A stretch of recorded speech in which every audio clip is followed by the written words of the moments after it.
We are gathered here today to celebrate the coronation of Charles III, the new monarch of Britain.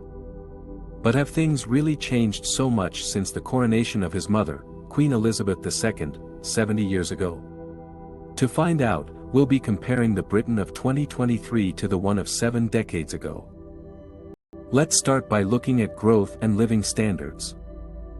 In the 1950s, Britain experienced one of the most robust economic expansions of the past century, with growth standing at a peak of 5.4% in 1953. The world economy was also in the early stages of a sustained post-war boom. In 2023, however, real incomes have been flatlining, but the country is much richer than it was in 1953. Manufacturing accounted for a third of the economy compared to just under 10% today, while living standards are 4.5 times higher. Quality of life has also seen some impressive changes. In 1953, average life expectancy was just over 69, whereas it had peaked at more than 81 in the early 2010s, before beginning a slight decline. Infant mortality has fallen from 29 per 1,000 live births to 3.7 per 1,000, and air quality has improved drastically since limits on coal fuel have been implemented. But what about housing? Back in 1953, it was possible to buy a house for the monthly cost of servicing some mortgages today, but the cost of housing has since skyrocketed to nearly 130 times what it was in 1953. Meanwhile, the share of owner-occupation has fallen, limiting the chances of young people continuing the journey to home ownership.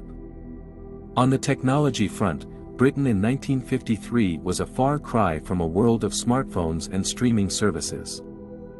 Just 1/3 of working-age women had jobs, and only 10% of households had a telephone.